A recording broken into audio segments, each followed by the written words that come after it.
Suatu hari, anaknya jatuh sakit dan membutuhkan biaya pengobatan. Raka panik mencari pinjaman, tetapi semua pintu tertutup. Ia teringat wajah-wajah orang yang pernah ia kecewakan. Akhirnya, ia menjual barang-barang di rumah. Televisi, lemari, hingga perhiasan istrinya habis terjual. Namun, uang itu tetap tak cukup. Assalamualaikum warahmatullahi wabarakatuh. Halo sahabat semua, semoga kita selalu dalam lindungan Allah SWT. Pada kesempatan kali ini, mari kita simak sebuah kisah penuh pelajaran tentang seorang pria yang gemar berhutang namun selalu menghindar saat ditagih.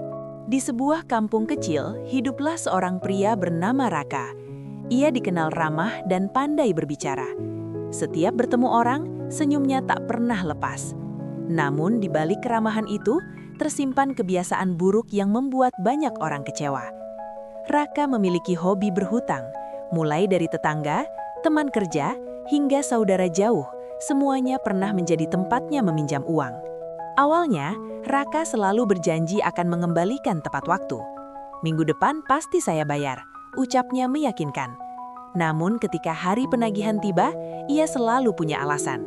Kadang ia mengaku ibunya sakit, kadang motornya rusak, bahkan pernah ia berpura-pura kehilangan dompet.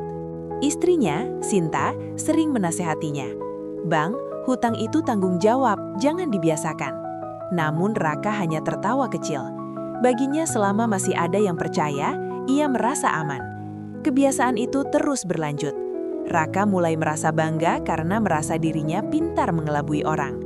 Ia tidak pernah berpikir bahwa setiap rupiah yang ia pinjam adalah amanah yang kelak akan dimintai pertanggungjawaban. Ia lupa bahwa di atas segala tipu daya manusia ada Tuhan yang Maha Melihat. Dan tanpa ia sadari, langkahnya perlahan mendekati azab yang pedih. Alasan yang tak ada habisnya. Hari demi hari berlalu, dan daftar orang yang memberi hutang pada Raka semakin panjang. Setiap kali membutuhkan uang, ia selalu menemukan wajah baru untuk diyakinkan. Kata-katanya manis, seolah penuh kejujuran. Banyak yang luluh karena iba. Ketika Pak Darto datang menagih, Raka berkata, "Maaf Pak, gaji saya belum turun." Padahal sehari sebelumnya, ia terlihat membeli ponsel baru. Saat Bu Lina menagih, ia berdalih anaknya butuh biaya sekolah mendadak. Semua hanya alasan yang dibuat-buat. Orang-orang mulai menyadari kebohongannya. Namun Raka selalu punya cara untuk menghindar. Ia mematikan ponsel, mengunci pintu rumah, atau bersembunyi di rumah temannya ketika tahu ada yang datang menagih. Sinta semakin gelisah. Ia malu setiap kali bertemu tetangga. Beberapa bahkan mulai membicarakan mereka di belakang. Anak mereka pun ikut merasakan dampaknya, dijauhi teman-temannya karena ulah sang ayah. Raka tetap tak peduli. Ia merasa hidupnya baik-baik saja. Baginya selama belum ada konsekuensi besar, semuanya aman. Ia menganggap hutang hanyalah perkara sepele yang bisa ditunda sesuka hati. Padahal, tanpa ia sadari, doa-doa orang yang terzalimi mulai melangit. Keluhan mereka, air mata mereka menjadi saksi atas kelalaiannya, dan Tuhan tidak pernah tidur. Peringatan yang diabaikan. Suatu malam, Raka bermimpi jatuh ke dalam lubang gelap yang dalam. Ia berteriak minta tolong, tetapi tak ada satupun yang menolong. Dari atas, terdengar suara orang-orang menagih hutang sambil menunjuknya. Ia terbangun dengan tubuh berkeringat. Namun mimpi itu tak membuatnya berubah. Ia menganggapnya hanya bunga tidur. Keesokan harinya, ia kembali meminjam uang kepada temannya dengan alasan usaha kecil-kecilan. Uang itu justru ia gunakan untuk bersenang-senang. Beberapa pemberi hutang mulai kehilangan kesabaran. Mereka mendatangi rumahnya bersama-sama. Raka gemetar, tetapi tetap berbohong. Ia bersumpah akan membayar dalam 2 minggu. Sinta menangis setelah para penagih pergi. "Bang, sampai kapan seperti ini? Apa abang tidak takut dosa?" Raka membentak, menyuruh istrinya diam. Sejak hari itu, hidup mereka terasa tidak tenang. Rezeki terasa sempit. Barang-barang di rumah mulai rusak satu persatu. Motor mogok, atap bocor, bahkan Raka dipecat dari pekerjaan karena sering didatangi penagih. Itu semua sebenarnya peringatan, namun hati yang telah tertutup kesombongan sulit menerima nasihat.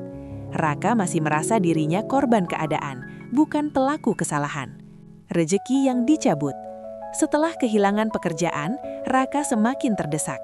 Bukannya bertanggung jawab, ia justru kembali meminjam uang dengan alasan untuk kebutuhan sehari-hari.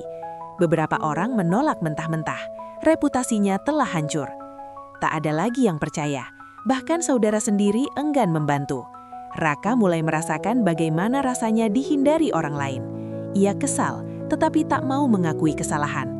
Suatu hari, anaknya jatuh sakit dan membutuhkan biaya pengobatan. Raka panik mencari pinjaman, tetapi semua pintu tertutup. Ia teringat wajah-wajah orang yang pernah ia kecewakan. Akhirnya, ia menjual barang-barang di rumah.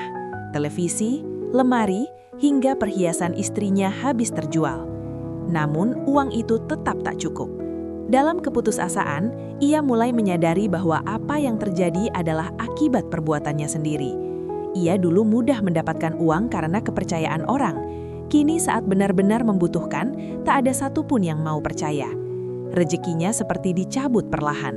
Hatinya mulai gelisah, tetapi rasa gengsi masih menahannya untuk meminta maaf. Azab di dunia. Suatu sore, saat berjalan pulang dengan pikiran kacau, Raka tertabrak motor karena melamun di jalan. Ia terjatuh keras dan kakinya patah. Ia harus dirawat cukup lama. Di rumah sakit, ia terbaring lemah. Ironisnya, beberapa orang yang dulu ia utangi datang bukan untuk menjenguk, melainkan menagih dengan wajah kecewa. Mereka tak lagi marah, hanya lelah. Raka merasa malu yang luar biasa.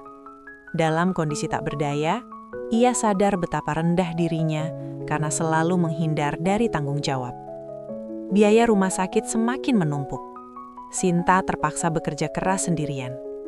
Raka hanya bisa terbaring, menatap langit-langit kamar dengan hati penuh penyesalan. Ia mulai merasakan azab di dunia. Kehilangan kepercayaan, kehilangan rizki, kehilangan kehormatan. Semua berawal dari kebiasaan menganggap hutang sebagai hal sepele. Penyesalan yang terlambat. Di tengah rasa sakitnya, Raka menangis untuk pertama kalinya. Ia teringat setiap kebohongan yang pernah ia ucapkan. Setiap alasan palsu kini terasa seperti cambuk yang menyiksa batinnya. Ia ingin meminta maaf, tetapi rasa malu begitu besar. Namun Sinta mendorongnya. Kalau abang benar-benar menyesal, temui mereka dan minta maaf. Setelah sembuh sebagian, dengan tongkat penyangga, Raka mendatangi satu persatu orang yang pernah ia utangi. Ia menundukkan kepala dan meminta maaf dengan tulus. Sebagian menerima, sebagian lagi masih kecewa. Namun Raka mulai merasakan sedikit ketenangan karena akhirnya berani menghadapi kesalahannya. Membayar dengan kesungguhan. Raka bekerja serabutan meski kakinya belum sepenuhnya pulih. Ia menjadi kuli angkut, buruh bangunan, apa saja yang halal. Setiap mendapat upah, ia menyisihkan untuk membayar hutangnya sedikit demi sedikit. Prosesnya lama dan melelahkan. Tapi kali ini, ia tidak lari. Ia menghadapi semuanya dengan sabar. Orang-orang mulai melihat perubahan pada dirinya. Meski hutangnya belum lunas, ketulusannya membuat sebagian memaafkan dan mendoakannya. Raka belajar bahwa kehormatan lebih berharga dari uang. Sekali kepercayaan hilang, sangat sulit untuk kembali. Pelajaran berharga. Bertahun-tahun kemudian, hampir seluruh hutangnya lunas. Hidupnya sederhana, tetapi hatinya lebih tenang. Ia tak lagi berhutang kecuali benar-benar terpaksa, dan dengan niat kuat untuk membayar tepat waktu. Raka sering berbagi kisahnya kepada orang lain. Ia mengingatkan bahwa hutang bukan sekedar angka, melainkan amanah yang berat. Menghindar dan berbohong hanya akan mendatangkan azab baik di dunia maupun di akhirat. Kini ia sadar, azab terberat bukanlah patah tulang atau kehilangan harta, melainkan hilangnya kepercayaan dan rasa hormat dari sesama. Semoga kisah ini menjadi pelajaran bagi kita semua. Jangan pernah meremehkan hutang, dan jangan biasakan beralasan untuk lari dari tanggung jawab. Karena setiap janji akan dimintai pertanggungjawaban, cepat atau lambat. Aku temukan